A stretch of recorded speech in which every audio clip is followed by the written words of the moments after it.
Welcome to the Big Four Accounting Firms podcast, brought to you by big4accountingfirms.com. In today's podcast, we're going to be talking about some news from E&Y UK. They have revealed plans to double the size of their UK consulting practice, and they're going to do this by 2026, so in 4 years. And currently, the group has 5,100 consultants, and they plan to go above 10,000 within these 4 years. And that means that they've set aside about 75 million pounds to fund this expansion. And that is on top of 95 million pounds already spent.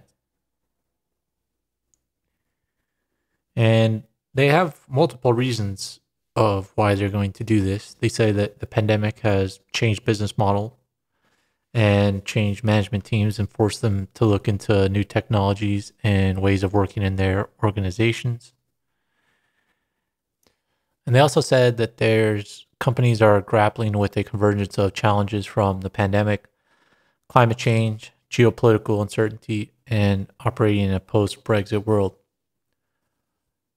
And EY says they're investing in trying to upskill and expand their workforce to meet demand from businesses, embarking on transformation projects to ensure they remain competitive, keep pace with change, and navigate ongoing market challenges. And this is pretty unique because E&Y UK Consulting is doubling the practice. I mean, if you put this across the whole Big Four or all of E&Y, to double your practice, to double the firm in 4 years would be pretty insane. The fact that they're doing this in the middle of a tough time in the world with the pandemic, with the war in Ukraine, and all the supply chain issues, it says a lot. It says that companies are still coming to them for a number of issues. And I think some of it is ESG consulting related, and a lot of it is just governments spending more money and governments trying to get more tax dollars too. And also companies trying to get around regulations or trying to meet regulations. And like they said, transformation projects of where you take your accounting department and upgrade it, or you reorganize things. Companies have more cash, and they might be using that for acquisitions and they need consulting work done. Or maybe they don't want to acquire a company. Instead, they want to upgrade some of their systems or change the technologies, maybe reduce headcount and upgrade technologies.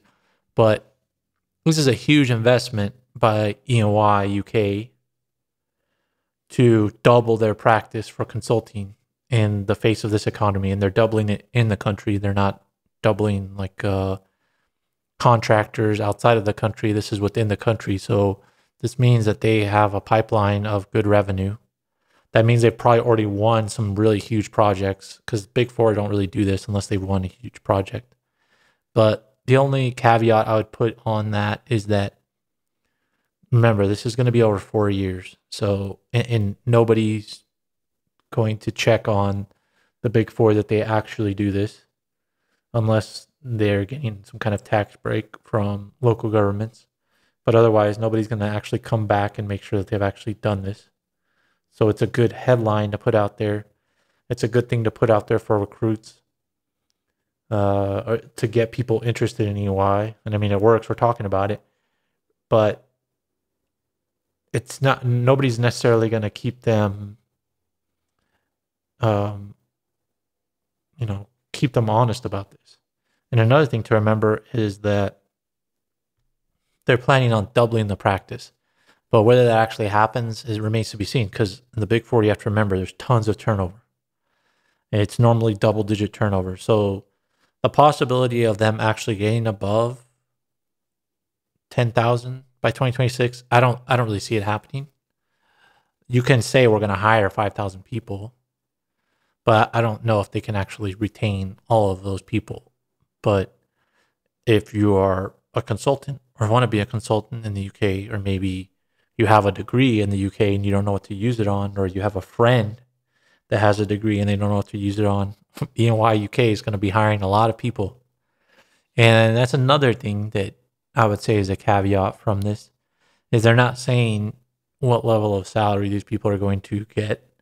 So they could also hire low skill people, a number of them just for data entry type of stuff or low level activities that have to get done in the Big Four, as that is what the Big Four primarily do. And so that could be a large portion of these jobs as well. But still, it's pretty amazing if the Big Four, as I said before, were to do this on the whole scale. I mean, be doubling their practice across the board.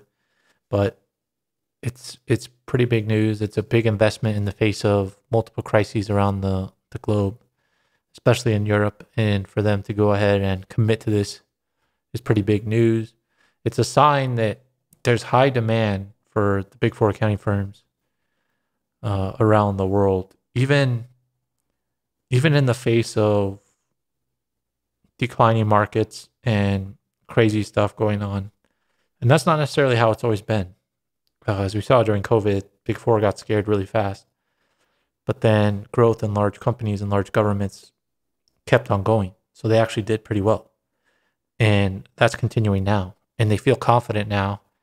And I think there's enough money flowing around right now for them to make a lot of money. And I think in the labor market is strong for Big Four accounts for multiple reasons, because of these companies, these big companies and big governments have more money, but also because I think a lot of people are quitting in the Big Four and in industry as well. So this makes a ton of opportunity for people that want to be Big Four accounts.